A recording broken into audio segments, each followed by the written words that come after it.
जय हिंद साथियों, स्वागत है आप सभी का सत्य एक्सेलेंट यूट्यूब चैनल पे। यदि आप आज की डेट में एग्जाम देने जा रहे हैं IT second year electrician theory का, तो मैं आपसे रिक्वेस्ट करूंगा आईटी के जो क्वेश्चन मैं आपको बताने वाला हूं, इन क्वेश्चनों को एक बार जरूर देख कर जाइएगा, क्योंकि ये ऐसे क्वेश्चन है जो कि परीक्षा में बार बार रिपीट हुए हैं। कहने का मतलब ये कि ये क्वेश्चन आपके बार बार दोहराए गए हैं एग्जाम में। तो चलिए आज का क्वेश्चन शुरू करते हैं।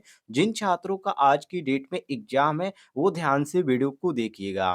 पहला क्वेश्चन जो कि परीक्षा में बार बार यहाँ पर रिपीट हो रहा है, इसमें पूछा जा रहा है कि डीसी मोटर के प्रकार का नाम दें। यहाँ पर जो आपको देखने को मिलता है, एक यहाँ पर आपको आर्मेचर देखने को मिलता है और यहाँ पर इसके समांतर क्रम में एक वाइंडिंग देखने को मिल जाती है और यहाँ पर एक श्रेणी क्रम में आपको वाइंडिंग देखने को मिल जाती है। तो इसमें आपको समांतर और श्रेणी दोनों क्रम में आपको वाइंडिंग देखने को मिलती है। इसलिए ये जो मोटर होगा 60 शंट कंपाउंड मोटर होगा, इसको ध्यान रखिएगा। ऑप्शन नंबर डी हमारा क्वेश्चन के अनुसार बिल्कुल करेक्ट आंसर हो जाता है। बाकी आपको कंफ्यूज करने के लिए यहाँ पर शंट मोटर भी दिया गया है, श्रेणी मोटर भी दिया गया है और लंबी शंट कंपाउंड मोटर जिसको लॉन्ग शंट कंपाउंड मोटर बोला जाता है। ऑप्शन नंबर डी हमारा क्वेश्चन के अनुसार करेक्ट आंसर हो जाएगा। आगे आपके सामने अगला क्वेश्चन जिसमें यहाँ पर पूछा जा रहा है कि डीसी 4 पॉइंट स्टार्टर में होल्डिंग कॉइल से जुड़े श्रेणी प्रतिरोधक का उद्देश्य क्या है? ए ऑप्शन होल्डिंग कुंडली में करंट को सीमित करे, बी ऑप्शन होल्डिंग कॉइल में करंट बढ़ाएं, सी ऑप्शन कॉइल को पकड़ने में वोल्टेज बढ़ाएं और डी ऑप्शन है होल्डिंग कॉइल में वोल्टेज कम करें। तो साथियों यहाँ पर सही होता है आपका ऑप्शन नंबर ए, होल्डिंग कुंडली में करंट को सीमित करें। ये ऑप्शन हमारा क्वेश्चन के अनुसार बिल्कुल करेक्ट आंसर हो जाएगा, मिला लीजिएगा आप सभी लोग। आगे देखिए अगले क्वेश्चन को। ये क्वेश्चन भी अब तक यहाँ पर कई बार रिपीट हो चुका है, जिसमें पूछा जा रहा है कि क्या प्रभाव है अगर चलने के दौरान 4 बिंदु स्टार्टर प्रतिरोध कट ऑफ है तो ए ऑप्शन मोटर बंद हो जाएगी, बी ऑप्शन धीमी गति से चलता है, सी ऑप्शन बहुत ही तेज गति से चलता है और डी ऑप्शन दिया गया उल्टी दिशा में चलता है। तो साथियों यहाँ पर आपका सही होता है ऑप्शन नंबर बी, धीमी गति से चलता है, मतलब कि बहुत ही स्लो स्पीड से चलता है। ऑप्शन नंबर बी हमारा क्वेश्चन के अनुसार करेक्ट आंसर हो जाएगा। अगले क्वेश्चन को देखिए, इसमें साथियों यहाँ पर पूछा जा रहा है कि डीसी मोटर में सामान्य से ऊपर और नीचे दोनों गतियों को प्राप्त करने के लिए किस गति नियंत्रण विधि का उपयोग किया जाता है या लागू किया जाता है? वेरी वेरी इंपॉर्टेंट क्वेश्चन है आपका। देखिए प्रैक्टिकली जब आप वर्कशॉप में किए होंगे तो थोड़ा सा इसके बारे में आपको जानकारी होगा, नहीं तो मैं आपको बता देता हूँ। देखिए यदि यहाँ पर सामान्य से ऊपर और नीचे दोनों यदि यहाँ पर स्थितियों की बात करें तो उसे प्राप्त करने जो यहाँ पर हम विधि का नियंत्रण विधि का उपयोग करते हैं वो आपका होता है वार्ड लियोनार्ड गति नियंत्रण विधि। और ऑप्शन में जो यहाँ पर दिया गया हमारा ऑप्शन नंबर डी दिया गया है। तो डी ऑप्शन हमारा क्वेश्चन के अनुसार करेक्ट आंसर हो जाएगा, सभी लोग मिला लीजिएगा। आगे बढ़ते हैं अगले क्वेश्चन की ओर, जिसमें साथियों अगला क्वेश्चन यहाँ पर पूछा जा रहा है कि आर्मेचर वाइंडिंग का परीक्षण करने के लिए किस प्रकार के उपकरण का प्रयोग किया जाता है? मेगर का या ग्राउलर का या मल्टीमीटर का या ओम मीटर का? तो आर्मेचर वाइंडिंग का पूछ रहा है, तो आर्मेचर वाइंडिंग के लिए हम ग्राउलर का प्रयोग करते हैं। किसका साथियों? ग्राउलर का। ऑप्शन नंबर यहाँ पर जो दिया गया हमारा बी ऑप्शन बिल्कुल करेक्ट आंसर हो जाता है, सभी लोग मिला लीजिएगा।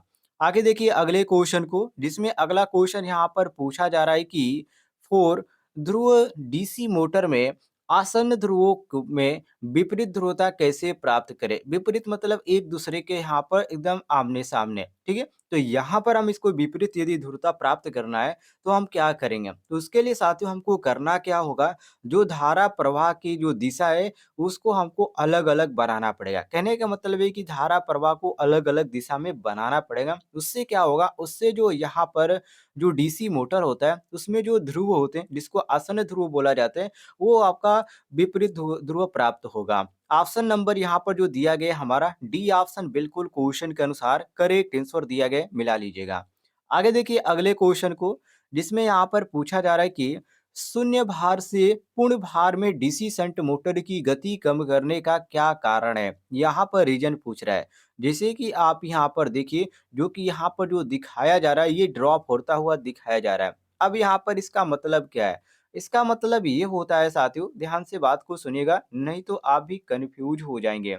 इसमें क्वेश्चन में कहने का मतलब ये है कि शून्य भार से पूर्ण भार पर, मतलब कि यदि शून्य से कोई भी यहाँ पर पूरे लोड के अनुसार वो आपका चलता है, तो डीसी शंट मोटर की ये जो गति होती है, ये इसका होने का कारण क्या होता है? काफ़ी ईज़ी क्वेश्चन है और मैं चाहता हूँ कि आप सभी लोग, जितने भी लोग इस वीडियो को देख रहे हैं, सभी लोग इसका आंसर कमेंट बॉक्स में दें। देखते हैं कितने लोग इसका सही आंसर दे पाते हैं, क्योंकि मात्र आपको यहाँ पर चित्र के अनुसार ही बताना है कि इसमें आपका कौन-सा ऑप्शन सही है। वैसे क्वेश्चन में साफ तौर पे पूछ दिया है, आपसे क्या पूछना चाह रहा है। आगे देखते हैं, सभी लोग कमेंट में इसका आंसर दीजिएगा। अगला क्वेश्चन आपके सामने, जिसमें यहाँ पर पूछा जा रहा है कि 3 कला स्क्वायरल केज प्रेरण मोटर की स्लिप गति की गणना करने का सूत्र क्या है? तो देखिए, मैंने आपको कई बार आपको बताया, इसका जो होता है एनएस बराबर एनएस माइनस एनआर होता है। क्या होता है दोस्तों? NS minus NR. और ऑप्शन में जो यहाँ पर दिया गया हमारा, ये ऑप्शन बिल्कुल क्वेश्चन के अनुसार करेक्ट आंसर दिया गया है। सभी लोग मिला लीजिएगा। आगे देखिए, सॉरी, यहाँ पर आपका जो सही हो जाता है ऑप्शन नंबर ए, बिल्कुल करेक्ट है। आगे देखिए अगले क्वेश्चन को, जिसमें यहाँ पर पूछा जा रहा है कि 3 कला प्रेरण मोटर में किसी गति को तुल्यकालिक गति कहा जाता है। मतलब किस गति को हम तुल्यकालिक गति बोलते हैं? तुल्यकालिक का मतलब होता है सिंक्रोनस स्पीड, ठीक है? ध्यान रखिएगा। इसमें ऑप्शन दिया गया शून्य भार गति, बी ऑप्शन देंगे full load speed, C option देंगे चुंबकीय क्षेत्र की गति को घुमाते हुए, और डी ऑप्शन देंगे स्टेटर और रोटर के बीच सापेक्ष गति। तो साथियों, यहाँ पर आपका सही होता है ऑप्शन नंबर सी, चुंबकीय क्षेत्र की गति को घुमाते हुए। सी ऑप्शन आपका करेक्ट आंसर हो जाएगा, क्वेश्चन के अनुसार मिला लीजिएगा।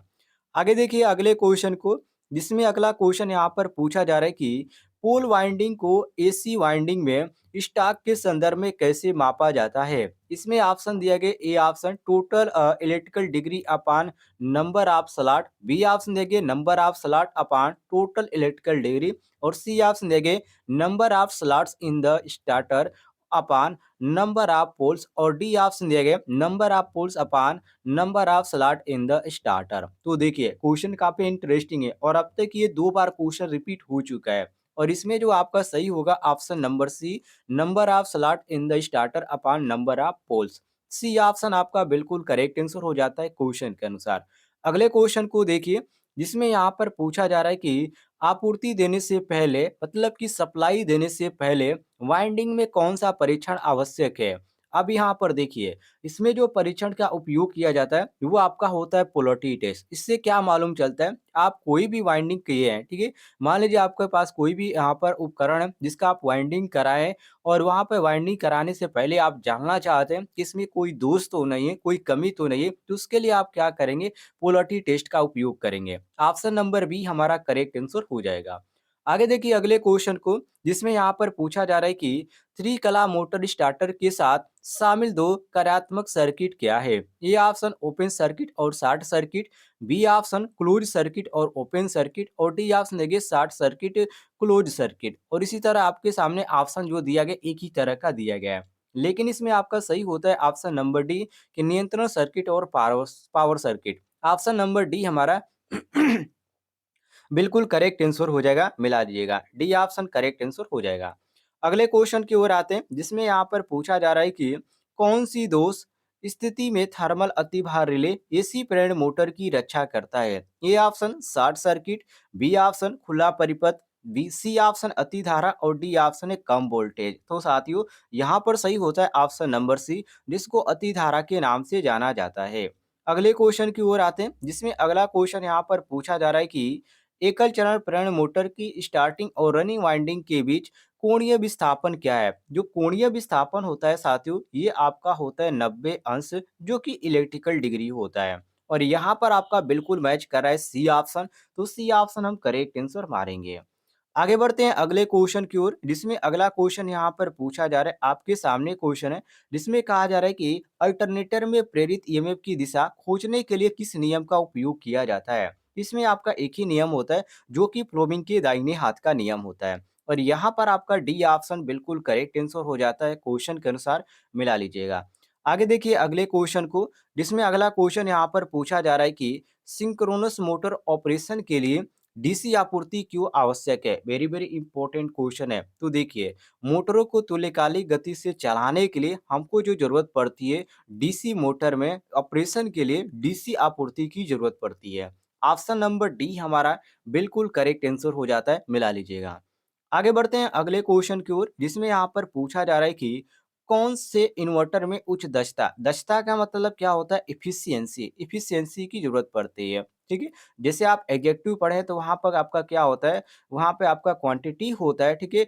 क्वालिटी होता है, और एडवर्ब में आपका क्वांटिटी होता है, और आपका एडजेक्टिव में क्वालिटी जो होता है, उसी तरह यहाँ पर जो दक्षता है, यहाँ पर आप पढ़ेंगे इसमें तो आपको एफिशिएंसी देखने को मिलेगा। और जो यहाँ पर पूछ रहा है कि कौन से कन्वर्टर में उच्च दक्षता होती है, तो इसमें आपका एक ही कन्वर्टर होता है जो कि एससीआर कन्वर्टर होता है। ऑप्शन नंबर ए हमारा करेक्ट आंसर हो जाएगा। आगे देखिए अगले क्वेश्चन को, जिसमें यहाँ पर पूछा जा रहा है कि सौर सेल में किस सामग्री का उपयोग किया जाता है? सौर सेल में साथियों आपका एक ही सामग्री होता है जो कि सिलिकॉन होता है। कौन सा होता है? सिलिकॉन। ऑप्शन नंबर ए हमारा क्वेश्चन के अनुसार बिल्कुल करेक्ट आंसर हो जाएगा, मिला लीजिएगा। आगे देखिए अगले क्वेश्चन को, जिसमें अगला क्वेश्चन यहाँ पर पूछा जा रहा है कि जोरीय शक्ति स्टेशन में बैराज का उद्देश्य क्या है? बैराज का उद्देश्य साथियों ये होता है कि जो खाड़ी होती है उसके प्रवेश द्वार पर पानी को क्या करता है? कंट्रोल करता है, मतलब नियंत्रित करता है। और ऑप्शन में आपका सी ऑप्शन दिया गया है, बिल्कुल करेक्ट आंसर, मिला लीजिएगा। आगे देखिए अगले क्वेश्चन को, जो कि मैंने इसको कई बार आपको बताया, जो कि ये इंसुलेटर है जो कि बार-बार यहाँ पर रिपीट हो रहा है, जिसमें पूछा जा रहा है कि लाइन इंसुलेटर का नाम क्या है? देखिए, आप इसको जब हाई टेंशन वाले पे देखोगे, जो कि इस समय टावर की तरह जो आपका होता है, जो आपका पोल है, ठीक है? उस पे आप देखे होंगे जो कि हाई टेंशन वाले पे, तो इस तरह आपको जब वायर यहाँ पर देखने को मिलेगा, तो ये आपका जो होता है इस तरह यहाँ पर लटका होता है, और इसके ऊपर से जो वायर होता है ये जाता है। तो ये आपका क्या है? एक इंसुलेटर है। और इंसुलेटर का यहाँ पर पूछ रहा है कि इस इंसुलेटर का नाम क्या है? तो इसको बोला जाता है साथियों, जो कि निलंबन प्रकार का इंसुलेटर। और ऑप्शन नंबर यहाँ पर डी ऑप्शन दिया गया है, बिल्कुल करेक्ट आंसर, मिला लीजिएगा। आगे बढ़ते हैं अगले क्वेश्चन की ओर, जिसमें यहाँ पर पूछा जा रहा है कि पावर कट ऑफ के बाद कौन से रिले अपने संपर्कों को स्थिति में रखते हैं? वेरी वेरी इंपॉर्टेंट क्वेश्चन है। और देखिए, जो लेंचिंग रिले होता है ये अपने संपर्कों की स्थिति में रखते हैं। ऑप्शन नंबर डी हमारा क्वेश्चन के अनुसार बिल्कुल करेक्ट आंसर हो जाता है। आगे देखिए अगले क्वेश्चन को, जिसमें पूछा जा रहा है कि यदि तेल अत्यधिक गर्म हो जाए तो तेल सर्किट ब्रेकर में क्या दोष होगा? ठीक है, जो यहाँ पर ऑयल सर्किट ब्रेकर होता है उसकी यहाँ पर बात कर रहा है। तो देखिए, जब ओसीबी की बात करें कि उसमें जो यहाँ पर कौन सा दोष उत्पन्न होगा यदि तेल सर्किट ब्रेकर में, वो भी गर्मी के कारण, गर्म होने के कारण, तो आप एक ही बात बोलेंगे, इसमें जो होगा कम परावैद्युतीय शक्ति होगा, जिसके कारण ये दोष हमको देखने को मिलेगा। ऑप्शन नंबर सी हमारा करेक्ट आंसर हो जाता है। यदि आपको किसी भी क्वेश्चन में किसी प्रकार का डाउट है तो कमेंट बॉक्स में पूछ लीजिएगा। और ऐसे यदि आप जानकारी प्राप्त करना चाहते हैं तो इस वीडियो के नीचे आपको एक रेड कलर का बटन दिखेगा सब्सक्राइब वाला, उसे दबाइए और बगल में घंटी वाला आइकन को दबाकर ऑल नोटिफिकेशन ऑन करें। आपको डेली इस तरह के क्वेश्चन मिलते रहेंगे।